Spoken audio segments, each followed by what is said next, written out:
Hello，大家好，我係 Emma。咁咧自從即係呢個星期啦，即係大埔發生嘅事情啦，其實大家都好唔開心啦。咁啊，其實我自己都好唔開心嘅，即係見到即係香港咁多人，即係特別喺大埔宏福苑裏面嘅居民，即係好多都喪生咗啦，亦都有好多嘅家人即係流離失所，亦都係失去咗佢嘅至親，其實都係一個好唔開心嘅事件啦，亦都係一個嘅災難性嘅事件。咁都即係身處喺海外嘅香港人，其實都感受到呢種嘅傷痛。咁啊，我哋喺海外嘅香港其實都好多嘢都幫唔到手，只能夠可能係用金錢嘅去援助，亦都係為大家即係去祈禱，去為咗大家嗰個嘅情況，我哋都好多嘅掛念。咁我哋都喺呢度嘅都衷心去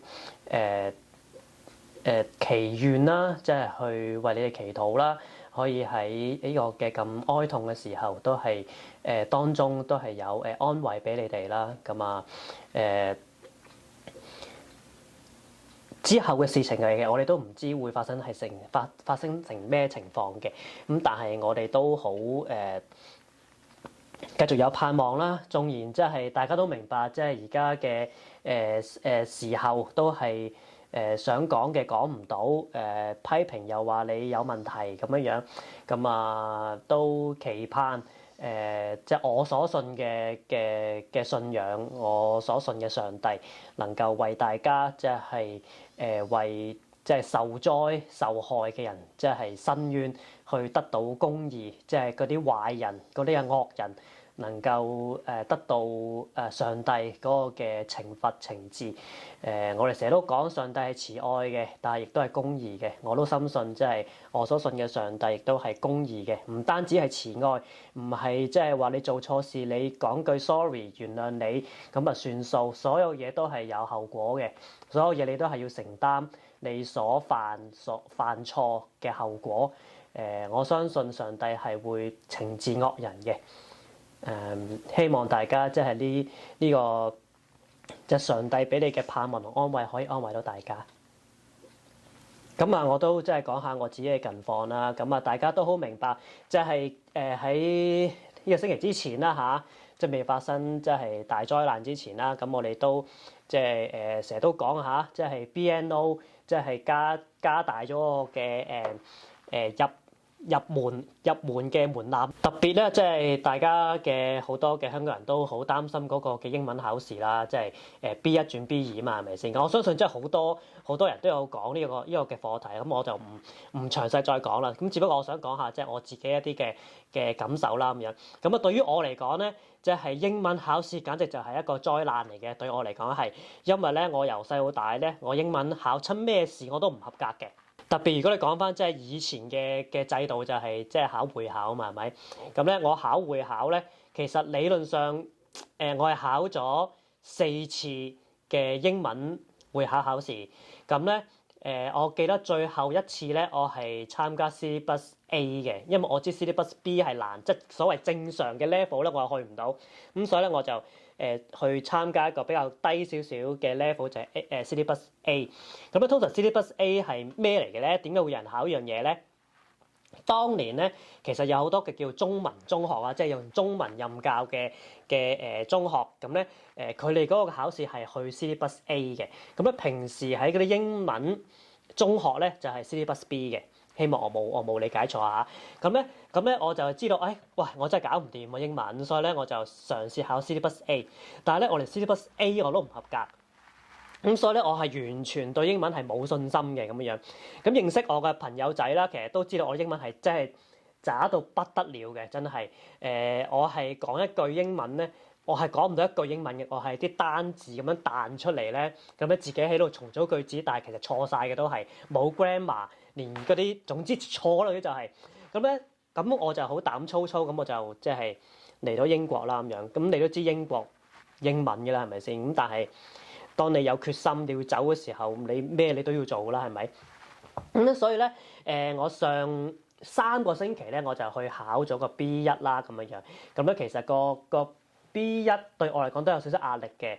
咁但係咧喺我喺呢幾年裏邊，即係喺度生活啦，喺度做嘢啦，咁其實我都覺得自己嘅英文係進步咗。即係進步嘅意思係咩咧？係我已經放膽同人哋講，即係我都唔介意人哋點諗我啦，即係我都唔介意究竟係咪錯啦。其實呢度啲本地人都唔介意你哋啲 grammar 錯，其實佢哋都真係唔介意，佢哋都唔會笑你嘅喺你面前。OK， 咁咧咁所以咧我就可以放膽嘅去講多啲。咁始終喺香港環境，其實你冇乜機會去講英文嘅，冇乜機會去練習。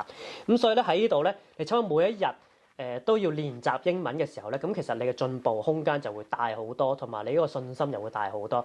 咁所以咧其實考 B1 咧，其實就我覺得就唔係好難。即係呢一個唔係可能係有個前提嘅，就係咧你係要每日都係要練習嘅話咧，其實 B1 就真係唔難嘅。B2 大家都講咧，即係接近 A level 嘅程度，其實已經就難好多。因為就算唔好講話 A level 程度，而係你淨係要考4份卷，即係同香港一樣4份卷英文，即係你要作文啦，你要做即係嗰啲 grammar 嗰啲試啦，跟住你又要聆聽啦，就要oral 啦。其實咧呢4樣嘢係好難嘅，對我嚟講係即係搞唔掂嘅。你話淨係齋 oral 都仲 OK，仲有少少信心，但係一到4份卷咧，其實係好難嘅，對我嚟講。咁所以咧雖然將來唔知啦，係咪考到要考 B1、B2，OK， 考 B2 其實真係唔知嘅。咁但係即係你而家呢個狀態，你無能為力嘅時候，當然啦，你盡量即係表達你意見啦嚇。咁但係將來唔知啦。咁但係喺呢個時候咧，其實都好好準備定自己去起碼考到個 B1 先啦，起碼你有 B1 嘅程度先啦，起碼即係你而家開始 practice，即係去練習，即係每日都可以要講下英文。可能我冇乜英文嘅朋友喎，即係本地人嘅朋友。咁其實咧，我會建議大家即係去揾啦，即係去揾下一啲嘅本地人嘅朋友，即係特別對我嚟講嚇，我建議就係返教會，其實最好嘅。即係教會嘅本地人係相對地應該係好啲嘅，相對地會nice 啲嘅。咁所以咧，佢哋係會好願意同你去傾偈，佢哋特別都中意傾偈，佢中意吹水噶嘛，係咪？咁你咪當練習下咯。當年其實我嚟到時候，其實好多人同我傾偈，我都覺得即係佢都唔知我講乜嘅。咁咧但係到而家嘅時候，當然啦，即係有時佢都唔知我講乜啦。OK，咁但係起碼我都有信心去講。縱然佢聽唔明，佢都會再問多一次，或者係佢都係哈哈哈咁啊算數，即係咁樣嘅。咁但係都唔緊要，起碼練咗你個信心先。咁我覺得呢個係好緊要嘅，即係第二樣嘢啦，即係你要真係揾啲書或者揾啲嘢咧去睇下。可能你得閒即係睇下手提電話嘅時候咧，咪睇下有啲 blog 啊，有啲 vlog 係。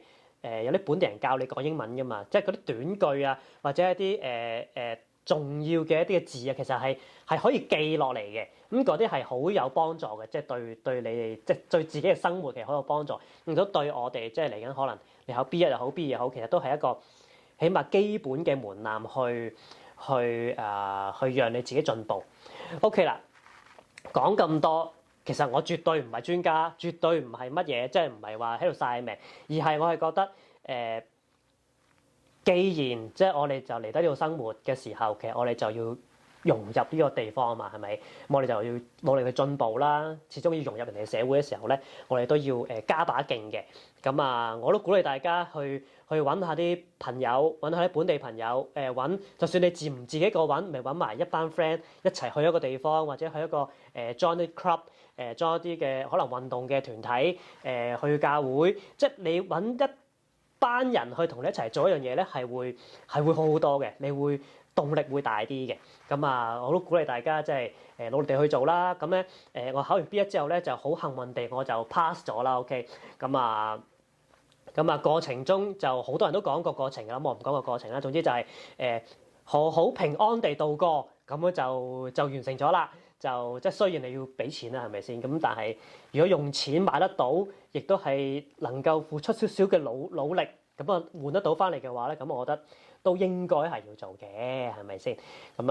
所以就係咁啦。咁咧嚟緊係咪 B2？大家努力地去 send 你嘅信件啦，即係去你嘅 MP 度啦，咁啊表達你嘅意見，即係講你嘅情況，咁我覺得係好緊要嘅。